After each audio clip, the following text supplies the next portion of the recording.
Hello दोस्तों, मेरा नाम है अभिषेक। आप देख रहे हैं हमारा YouTube channel Abhishek Singh classes. तो आज हमारे यूट्यूब चैनल पे आपके लिए एक अमेजिंग अनाउंसमेंट लेके आया हूँ। प्लीज़ आप लोग ध्यान से सुनिए।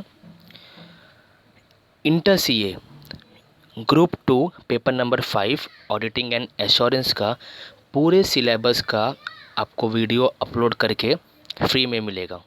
फ्री ऑफ कॉस्ट पूरा वीडियो आप लोग को अपलोड करके मिलेगा।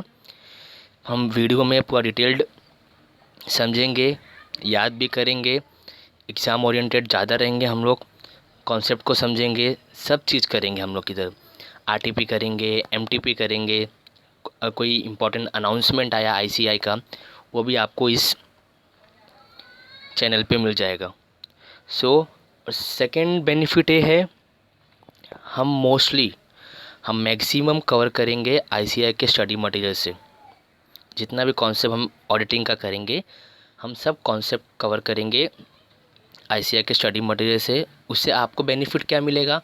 आपको किसी प्रोफेसर का, किसी क्लासेस का नोट्स परचेस करने की ज़रूरत नहीं है।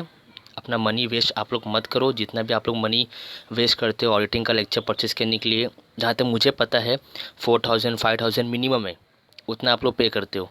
सो प्लीज़ आपको इस चैनल पे पूरा डिटेल्ड वीडियो मिलेगा। हम पर एक एक कॉन्सेप्ट के हिसाब से वीडियो अपलोड करेंगे। आप लोग को भी इजी पड़ेगा समझने के लिए, और वीडियो शॉर्ट रहेगा। हम लोग डेली बेसिस पे एक एक कॉन्सेप्ट का वीडियो अपलोड करेंगे।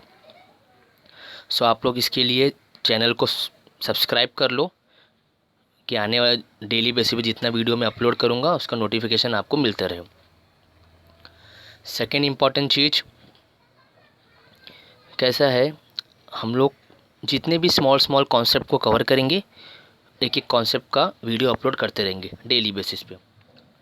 Third important cheese, this video is applicable from May 20 onward. May 20 onward exam जितने भी आगे होते रहेंगे उसके लिए वीडियो एप्लीकेबल है। आगे जितने भी जैसे भी अमेंडमेंट आते रहेंगे वो भी आप लोग को मिल जा रहेगा। तो आपको कुछ भी प्रॉब्लम नहीं होगा आगे ऑडिटिंग को लेके। पूरा आपको इसका सॉल्यूशन मिलते रहेगा। अमेंडमेंट अगर फ्यूचर में आया वो भी आपको अपलोड हो जाएगा टाइम बेसिस पे।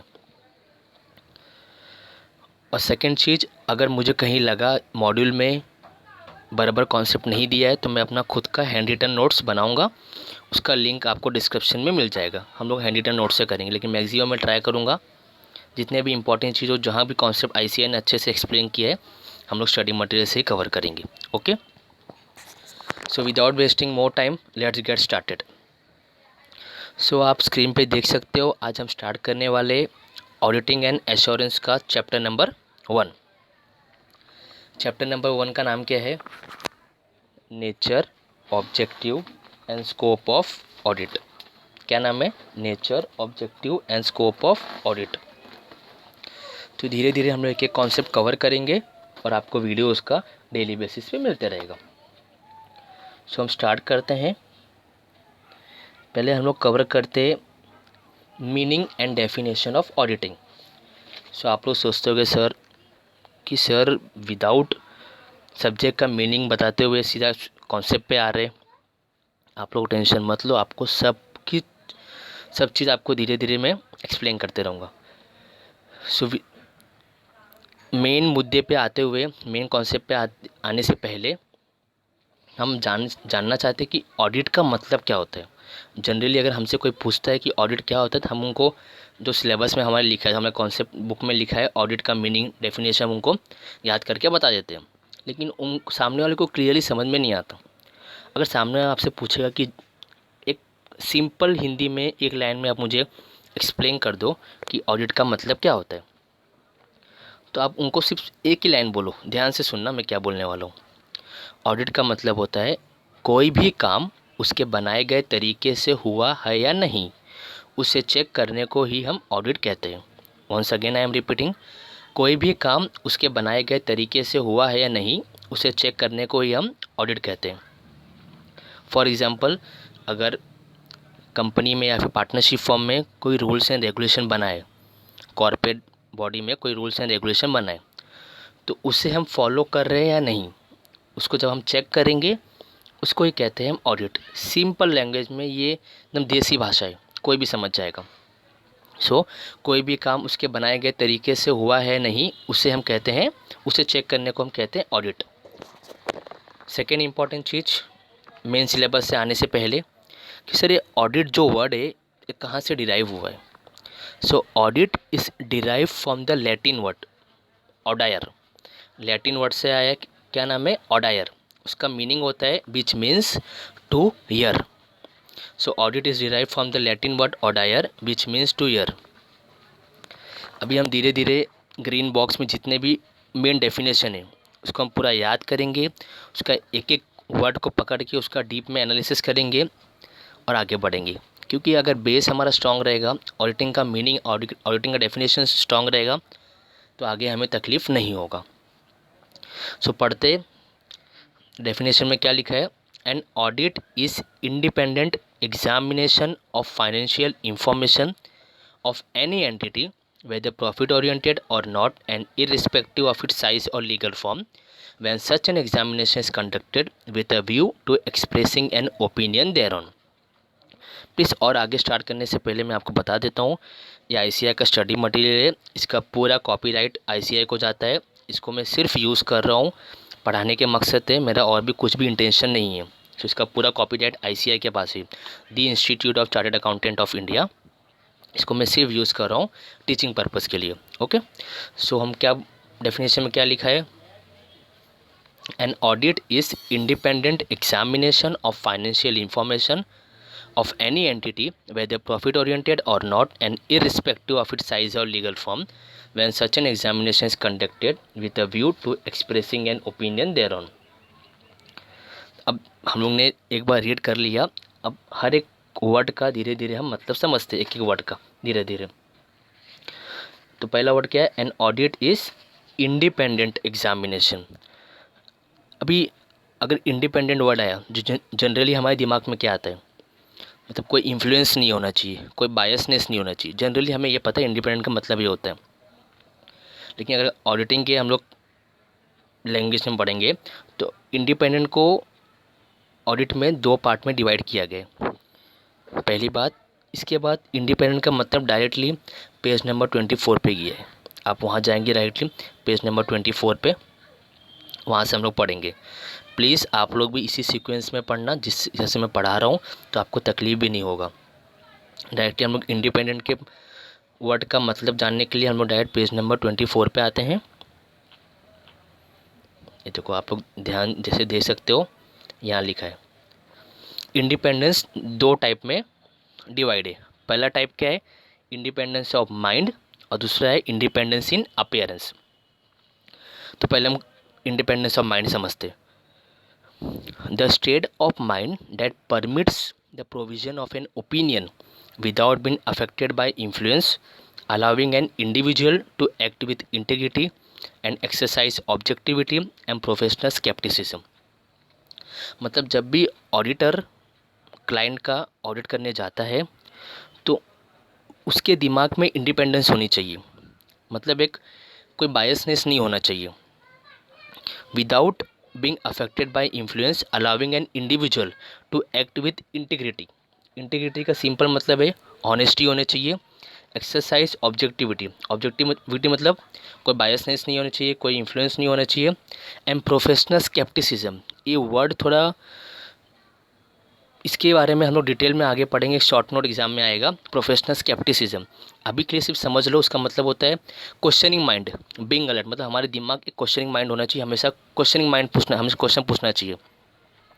अभी के लिए सिर्फ समझ लो, प्रोफेशनल स्केप्टिसिज्म मतलब होता है questioning mind, being alert. Independence हमारे दिमाग में होना चाहिए जब भी हम ऑडिट करने जाते हैं।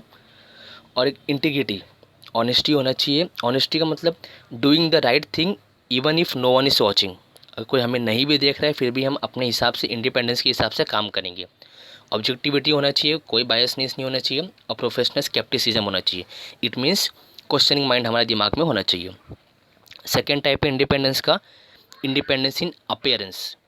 इंडिपेंडेंस इन अपीयरेंस का सिंपल मतलब अगर हमें जानना है, इंडिपेंडेंस सिर्फ दिमाग में ही नहीं होना चाहिए, इंडिपेंडेंस दिखना भी चाहिए सामने वाले को। अपेयर भी होना चाहिए। हमें सिर्फ वर्ड से मालूम पड़ जा रहा है कि इंडिपेंडेंस सिर्फ दिमाग में नहीं होना चाहिए, इंडिपेंडेंस दिखना भी चाहिए। तो क्या लिखा है, the avoidance of facts and circumstance data so significant that a third party would reasonably conclude an auditor's integrity, objectivity और professional skepticism had been compromise. मतलब हम जो ऊपर पढ़े वो सेम चीज़ें, बस यहाँ क्या बोला गया है कि इंडिपेंडेंस ऑडिटर के दिमाग में ही नहीं होना चाहिए, वो independence third party, it means client को या फिर कंपनी को दिखना भी चाहिए उनका इंडिपेंडेंस। तो हम लोग ने इंडिपेंडेंस वर्ड को लेके दो चीज़ पढ़ा, independence of mind and independence in appearance. अभी आगे पढ़ते हैं हम लोग, प्लीज़ आप भी इसी सीक्वेंस में पढ़ना, तो भी आपको समझने में पढ़ने में आसानी होगा। हम लोग वापस हमें डेफिनेशन पे आते हैं। हम लोगों ने क्या पढ़ा, an audit is independent examination. Independent word को हम लोग डिटेल में पढ़ चुके हैं।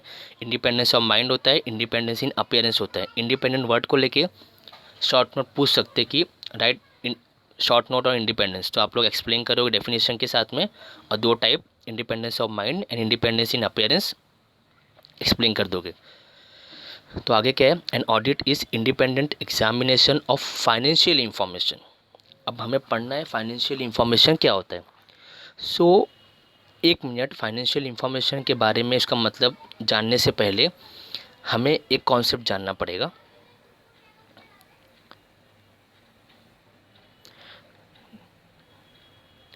हिस्टोरिकल फाइनेंशियल इंफॉर्मेशन क्या होता है। फाइनेंशियल इंफॉर्मेशन जानने से पहले हमें ये जानना पड़ेगा पहले हिस्टोरिकल फाइनेंशियल इंफॉर्मेशन क्या होता है।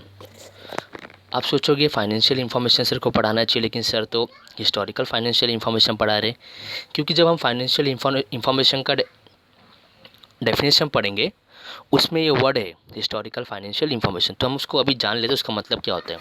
ये नोट्स हैंड रिटन है, इसका आपको लिंक डिस्क्रिप्शन में मिल जाएगा, आप वहाँ से डाउनलोड कर सकते हो। तो हिस्टोरिकल फाइनेंशियल इंफॉर्मेशन क्या होता है। हिस्टोरिकल फाइनेंशियल इंफॉर्मेशन एक इंफॉर्मेशन होता है express in financial terms in relation to a particular entity derived primarily from that entity's accounting system about economic event occurring in the past time period or economic condition or circumstance at point in time in the past। अभी historical financial information क्या होता है हम उसके बारे में समझते हैं।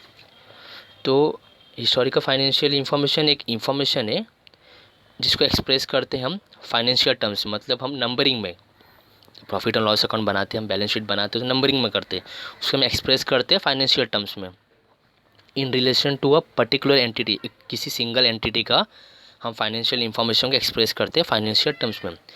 फिर हम उसमें से क्या डिराइव करते हैं, उसमें से निकालते हैं derive primarily from that entities accounting system. फिर हम उनके अकाउंटिंग सिस्टम में से, अकाउंटिंग सिस्टम मतलब जैसे कि टैली का सॉफ्टवेयर होता है, हम लोग उसमें से फाइनेंशियल टर्म्स डिराइव करते हैं और क्या निकालते हैं उसमें से, economic event occurring in the past time period. In short profit and loss account की बात कर रहे हैं। Economic event occurring in the past time period मतलब जो हम लोग जो पहले अकाउंट बना चुके हैं, तो हम लोग पहले account profit and loss account बना चुके रहते हैं, उसकी बात कर रहे हैं। और सेकेंड बॉक्स में लिखा है इकोनॉमिक कंडीशन और circumstance at point in time in the past, मतलब करंट टाइम में जो बात कर रहे हैं, तो हम करंट टाइम में क्या बनाते हैं, बैलेंस शीट। तो फर्स्ट बॉक्स का सिंपल मतलब लिख सकते हो आप प्रॉफिट एंड लॉस अकाउंट, और सेकेंड बॉक्स का सिंपल मतलब आप लिख सकते हो बैलेंस शीट।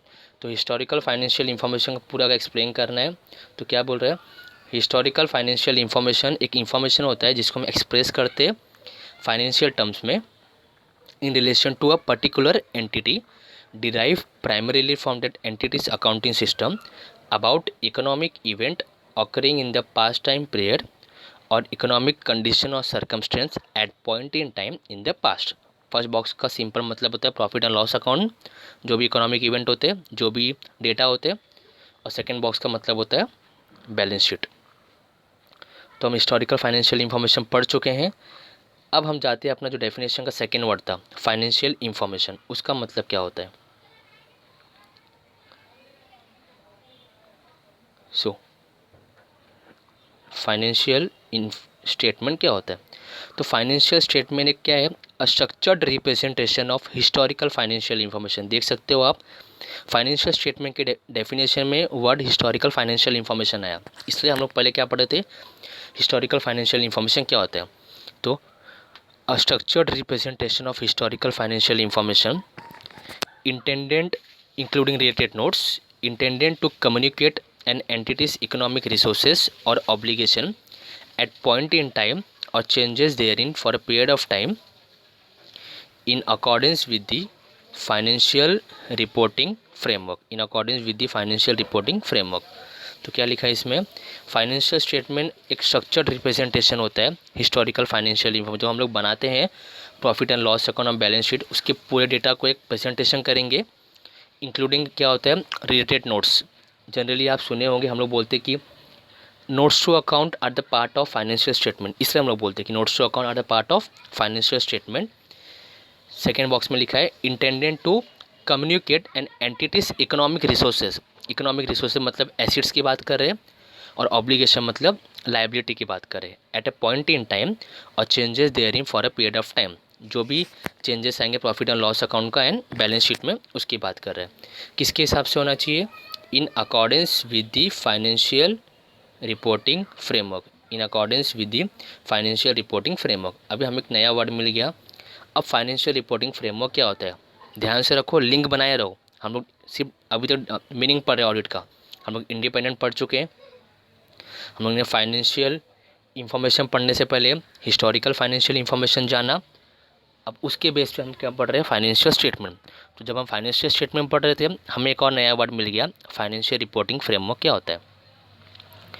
सो नीचे आप देख सकते हो मैं शॉर्ट में लिखा हूँ फाइनेंशियल रिपोर्टिंग फ्रेमवर्क का मतलब क्या होता है। ये सब चीज़ें शॉर्ट नोट में पूछ सकते हैं। What is the meaning of financial reporting framework, what is independent examination. तो फाइनेंशियल रिपोर्टिंग फ्रेमवर्क क्या होता है? फर्स्ट ऑफ ऑल आप लोग ये जान लो जितने भी फाइनेंशियल स्टेटमेंट होते हैं वो प्रिपेयर होता है in accordance with the financial reporting framework. हम लोग जितना भी प्रॉफिट एंड लॉस अकाउंट है बैलेंस शीट बनाते हैं कंपनी का पार्टनरशिप का, वो फाइनेंशियल रिपोर्टिंग फ्रेमवर्क के हिसाब से ही होता है।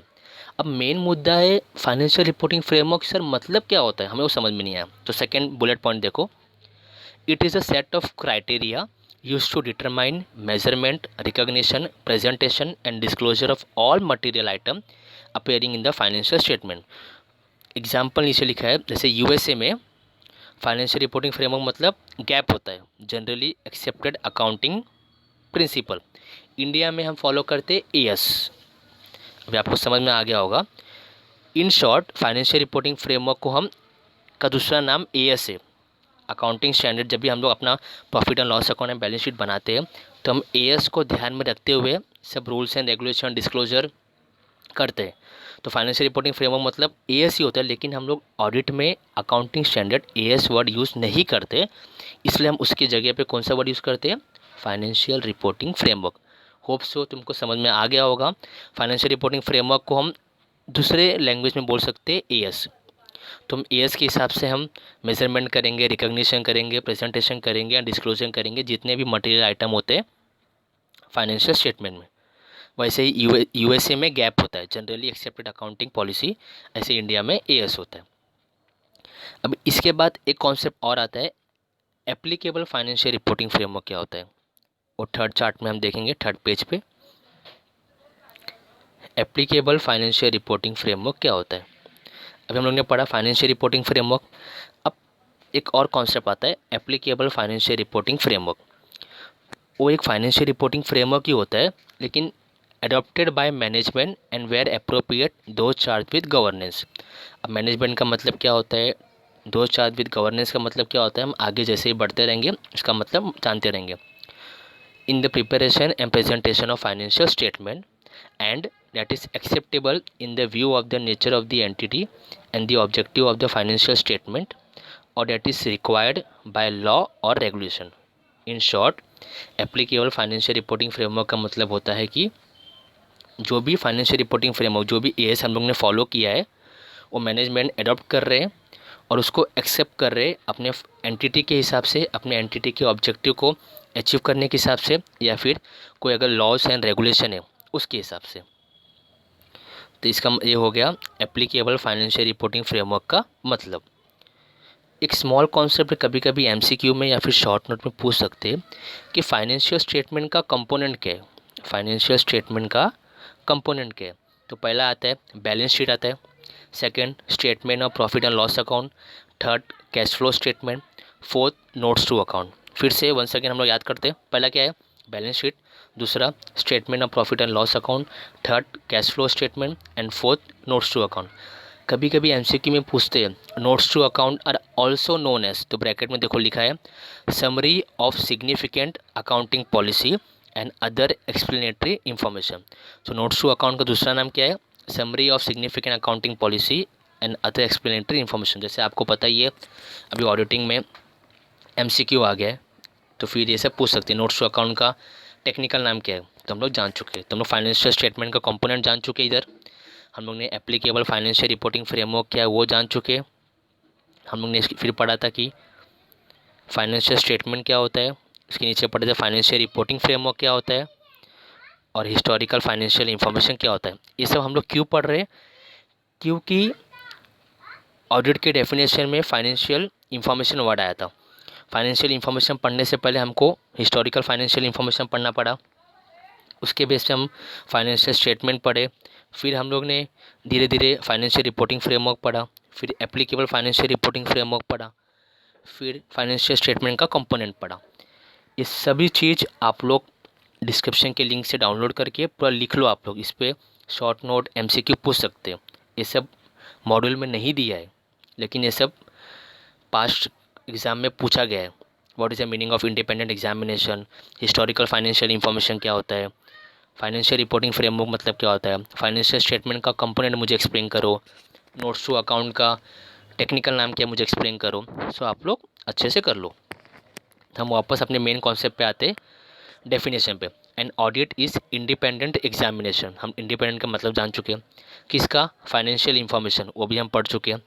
ऑफ एनी एंटिटी, चाहे किसी भी एंटिटी का हो, वेदर प्रॉफिट ओरिएंटेड और not, and irrespective of its size or legal form, when such an examination is conducted with a view to expressing an opinion thereon।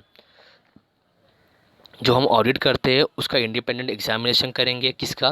Financial information का, चाहे कोई भी कंपनी हो, प्रॉफिट हो, non profit organisation हो, NPO हो, और भले ही उस कंपनी का, उस पार्टनरशिप का साइज़ छोटा हो या बड़ा हो, साइज़ मतलब स्मॉल कंपनी हो या बिग कंपनी हो, लीगल फॉर्म मतलब एलएलपी हो, लिमिटेड लायबिलिटी पार्टनरशिप हो, या फिर पार्टनरशिप हो, या फिर इंडिविजुअल हो, जो भी रहेगा सबके लिए ऑडिटिंग एप्लीकेबल है। Of any entity whether profit oriented or not and irrespective of its size or legal form when such an examination is conducted with a view to expressing an opinion thereon।